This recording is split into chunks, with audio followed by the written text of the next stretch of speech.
Hi, welcome back to Healing is a Messy Bitch. This episode is called The Deep Ethics of Healing Work, when trauma work gets intimate and maybe a little bit trippy. I'm Amy Wilhelmi, and I am your host for the day.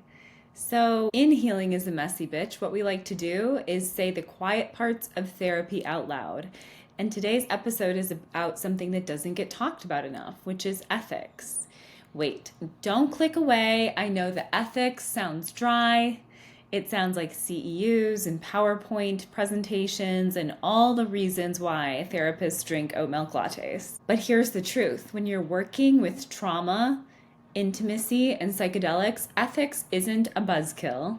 It's the container that makes all the magic possible. So let's talk about how to stay grounded as therapists and clients when we're diving into the deep end of healing. When people hear ethics, they think rules, liability, supervision hours, but in integrative trauma therapy, ethics is something different. It's what lets clients feel safe enough to actually let go.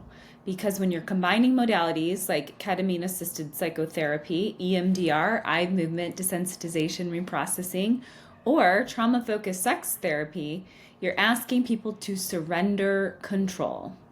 Physically, emotionally, neurologically, and that only works if the space feels safe, transparent, and clean. So today we're unpacking the 4 pillars of what I call the ethical compass of integrative work. Ongoing informed consent, true competence, cultural humility, and clear scope of practice. Informed consent is not just a signature. So let's start with consent. Not the sexy kind, the clinical kind. Clients deserve to understand what they're signing up for, and not just once at intake, but in every step of the way. Especially with psychedelic-assisted psychotherapy like ketamine, where the rules, the medical oversight, and even the legality vary depending on where you live. So therapists, this isn't just here's a form and sign it. It's here's what the process looks like. Here's how you might feel during the process. Here's what to do if you want to stop. And for clients, if you don't understand something, ask. Good therapy welcomes questions, and bad therapy hides behind jargon. Competence isn't confidence. So listen, trauma therapy isn't a smoothie bar. You can't just throw EMDR, EFT, ketamine-assisted psychotherapy, and sex therapy into a blender and call it integrative. You need to actually know what you're doing, or as a client, you need to actually find a therapist that knows what they're doing, because each of these modalities takes a lot of time in training, in supervision, and in skill. And if you're a therapist thinking, I'll just add ketamine to my menu, or I'll just add sex therapy into my menu, pause. Because this work isn't plug and play. It's kind of like nervous system surgery. And integrative does not mean just dabbling. It means a mastery across disciplines. So get trained. All of these trainings are long. There are 40-hour plus trainings or longer. And then get supervised. And for clients, don't be afraid to ask, how were you trained in this? That's not rude, that's self-protection. Cultural humility saves lives. Now this one, cultural humility, this is the deal breaker. Trauma doesn't exist in a vacuum. It's shaped by culture, gender, sexuality, race, class, access to resources, all of it. And if a therapist can't hold that, even the most advanced modality can do harm, because you can't integrate someone's trauma if you're still centering your own worldview. So we have to keep asking, whose story is centered here? Whose definition of healing are we using? For example, a client from a collectivist culture might experience intimacy differently than Western individual cultures. A queer client might have to unlearn religious shame before they can even begin body-based work. Humility isn't optional. It's ethical. It's what keeps healing from becoming colonization with good intentions. Know your lane, also known as scope of practice. Okay, therapists, this one's for us. Integration does not mean I do all the things. I often say that about people that just got out of graduate school. We're kind of trained in this cornucopia of ideas, but that's not the best way to keep going, right? If you are not trained in the modality, get trained.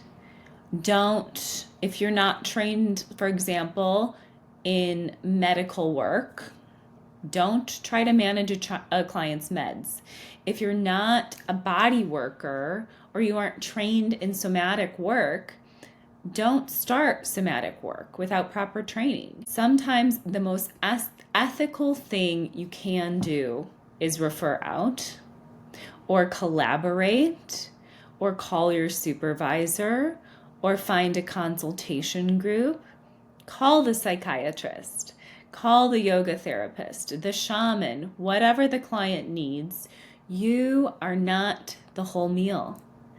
You're one course in the healing feast. A story about ethical sequencing, I think, is needed here. So let me give you a quick example. A therapist I know, let's call her Alex, was preparing a couple for ketamine-assisted psychotherapy. And during the screening, she realized that one partner had unmanaged psychosis in their history. Now, she could have pushed forward. She could have rationalized it. She could have pretended that it wasn't a big deal, but she didn't. She paused. She referred that partner to psychiatry first, and they shifted to EFT sessions until things stabilized. In that moment, that pause was the ethical move. And because of it, both partners stayed safe and the couple's trust in the therapy deepened. And that's what ethical competence looks like in real life. So here's the takeaway. Ethics is not an obstacle. It is the beautiful container that we are privileged to hold with folks. It holds the work and it keeps it from spilling into harm. Transparency builds trust. The more honest you are about what you know about your processes and what you don't, the safer the room becomes. Humility heals. Cultural, professional, personal, humility is the antidote to harm.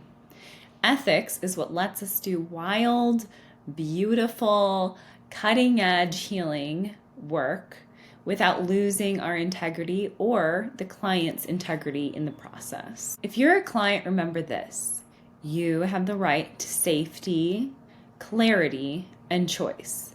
If something feels off, say so. And if you're a therapist, your ethical compass isn't about covering your ass. It's about creating conditions where transformation can actually happen.